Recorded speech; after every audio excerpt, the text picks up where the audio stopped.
So anyway, we're going to start out with basically a 15-minute mini lecture. I'm going to do several of these per week. I think it'll be easier for you guys to just 15 minutes at a time instead of having to watch a 2 hour time. That way you can maybe view it during break at work or doing something at home and you got a few minutes or whatever. I think it'll just be easier if we just break it up into smaller pieces and then you can watch it at your leisure. Everything here on out is going to be due on Sunday night. I haven't updated your calendar just yet, but when I get there, I am going to do an updating. So just be aware that every Sunday at midnight, that's when all assignments will be a quiz, whether it be a mastering assignment, those are going to be there. Also, with this chapter, I always give a muscles project to you guys, so I will post that on and that will again be part of your test grade. To try to be exactly like normal, if we can, is that you're not actually just going to school and listening to me. I want you to go online and watch these mini lectures. Do your school appropriately. Most of your stuff has been online also. So it's not a really big change for you set having to watch these little short videos. So everything else is going to pretty much go as normal. Again, the only difference being that I'm going to put everything on Sunday instead of mass. Okay. So basically next Sunday, just make sure you get it. All right. So anyway, we're going to start out with the muscle tissue and just kind of go through and do 2 minutes. And again, I'll post another video. I'm going to try to do at least one of these every day. So every day I'll be posting a new 15 video during the week. And then hopefully throughout the week, you'll be able to view all and get all the information you need. I can emphasize this enough, though. It's really important for you to watch these because just like in lecture and tell you things that are going to be on the test, make sure you know this, et cetera, et cetera. So you can just read through the notes and get by and all that. Just really watch these. I think it helps a lot having someone explain some of this stuff to you along the way. This is a pretty complicated chapter when we do the physiology of muscles. So I really advise you to at least, if at all possible, watch those videos. All right? I can't control what you do. You're gonna have to be an adult and do what you need to do to be successful in the remainder of the class. Okay. So anyway, let's get moving forward. There are 3 types of muscle tissue, and I think in lab we did these on microscope before we let out. I'm not sure because I'm not teaching A&P1 lab this semester, but I'm pretty sure you probably looked at these already. So there's 3 types of muscle. You have skeletal muscle, smooth muscle, and cardiac muscle. Skeletal muscle, the first one we're looking at, and skeletal muscle is voluntary, which is different from the other 2. This is the only one that we have in control of. So this one is striated. You can see the striations here. This is my point down.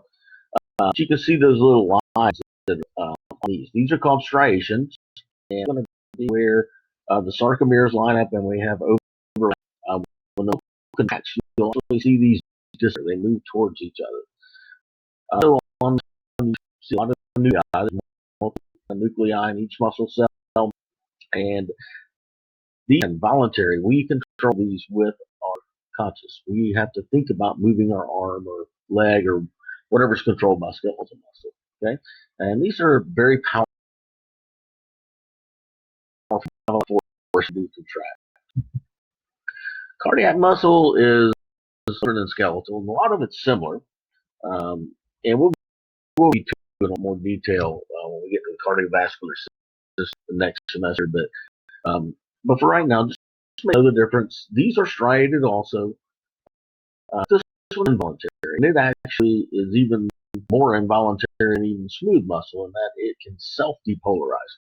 So basically, that muscle can go through polarization and contract without the nervous system telling it what to do.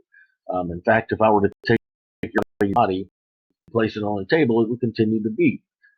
It had ATP available and oxygen available. Those muscles are kind of, they almost have them out, and they are able to contract when they want to. These are all rated. You can see them in here, but you'll notice they're nearly as defined as where it was. Now, this is a drawing, kind of showing you what they look like in this actual pictomicrograph here. And you'll notice some detail on this. These little lines, intercalated, that's where the heart muscle is cell to cell. And we have what's called desmosomes, like spot welds, and kind of hold those together. And then as it heats, it prevents it from ripping these cells apart.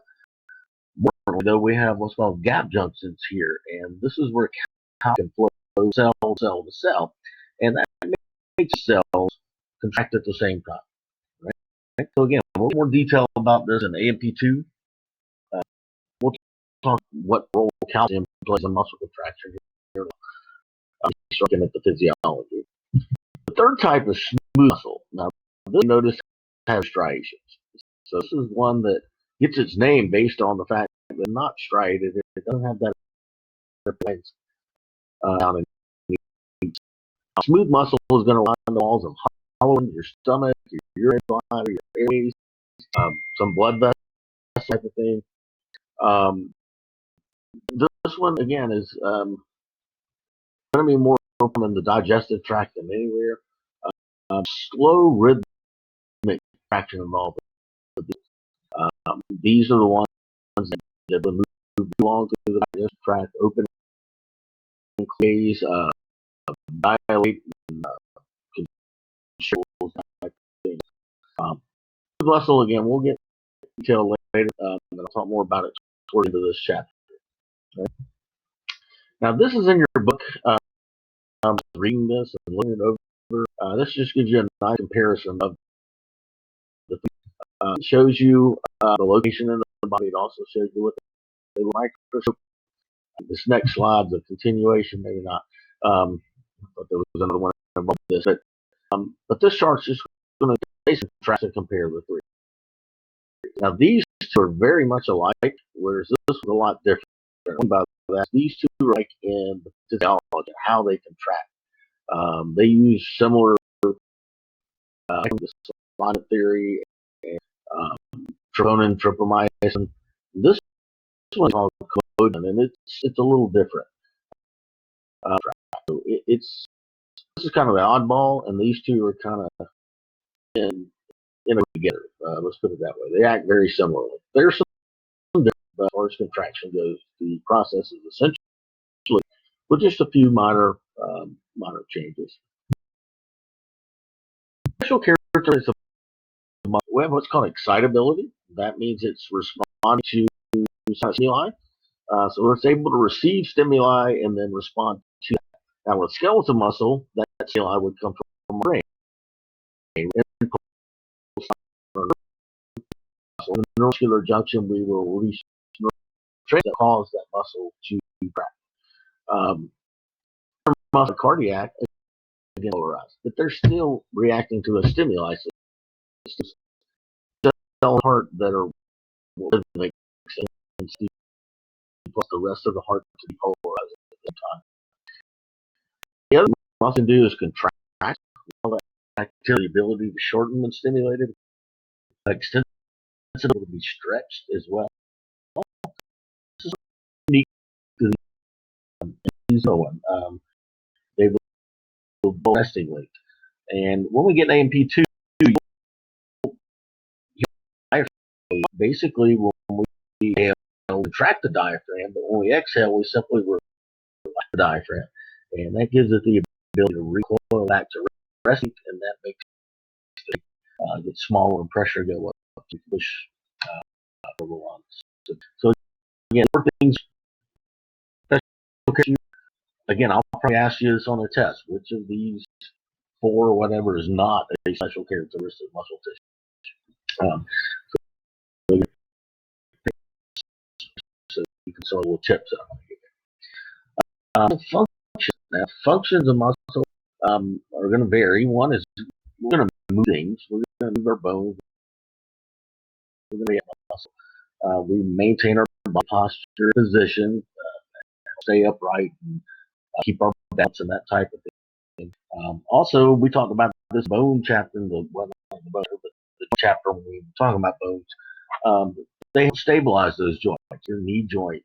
And again, athletes that are well trained and toned tend to get less than those that are not, because those joints are together and it allows them to not be apart as easily.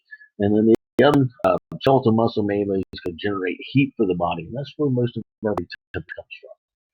It's through metabolism of muscle and movement of muscle. You probably have all experienced this before. When you get cold, you start to shiver. That muscle seems to contract to generate more heat. So again, these are the muscle functions: movement, maintain posture, stabilize joint, and generate. All right. So first thing we look at is some muscle and kind of compare it to the later. So this is going to kind of base. This is where we're going to start at. We're going to look at skeletal and kind of see how it works, and compare it to the other types, the cardiac and the smooth, and see where they are similar, and also see where they're different. So with skeletal muscle, each muscle is going to be served by one artery, one nerve, and one or more veins, and they enter or exit near the central part of the muscle, and they also can bring in large amounts of nutrients and oxygen by carrying away large amounts of metabolic waste. So the vessels that feed the muscle are going to be present oxygen to muscle so that it has plenty of oxygen to burn that fuel, that ATP that we produce by mitochondria. And later, I'll talk about skeletal muscle having many mitochondria. And they need that to produce the ATP they need because they are hardworking units. They're not nearly as passive as most tissue contracting and shortening and doing movements all the time. So we always need good ample blood supply and good oxygen supply to these guys. And the other side of that, metabolic waste, they produce a tremendous amount of metabolic waste because they are working all the time. Tissue body. All right, so if we look at the diagram, make sure you know this diagram. I am going to put this on the test. It'll be a matching type. Just make sure you know different parts of the muscle and then also the connective sheaths that surround it. I'm going to show you the parts in a minute. But the connective tissue, the epi meaning around, the epimysium is dense, regular connective tissue surrounding the entire muscle. Perimysium is connective tissue surrounding the fascicles of the muscle. And fascicles basically are muscle fibers, right? So when we get down to the fiber itself, it's surrounded by what we call endomysium. And this surrounds the muscle fiber. And you can look down here on the diagram. This is our muscle fiber, and then we bundle those together, fascicle, and we bundle the fascicles together to make up the. Now again, this is the macroscopic part of the muscle, what we're looking at from the naked eye. And we're going to go down later and look at each muscle fiber and it up. Look at the sarcomere, which is the muscle. Right? But here, just looking at the connective tissue, and again, we can see if you ever invested after shooting it or something, you may have seen some of this. On the meat you buy in the store, you can see some of the muscle. Right. So muscle attachment, we can either attach directly, indirectly. We attach to the periosteum. Remember, the periosteum is the outer part on the outside of the bone, and attached directly to it. And again, we call that a direct. Indirectly, connective tissue wrappings extend beyond the muscle. Things like tendons or an aponeurosis. Muscle actually is grouped together, and then we have this connective system, like you see down here, that connects it. So again, we can have a direct connection where the muscle fuses directly, or we can have connecting the muscle, and that's the indirect connection you see here. Now, this is another great chart that I would highly recommend you looking at in your book. This goes through and breaks the muscle down piece by piece, largest unit, the organ, down to the fascicle, the the cell of the bone. And it gives you a brief description about each one and how they connect as well, or what type of connective tissue they have. Microscopic anatomy of the bone. In the muscle. In the next lecture, I am going to end here. We're getting kind of close to the 15-minute mark. But this is where I'll start up next time, and we'll look at the micro anatomy. All right, guys. Thanks for attending.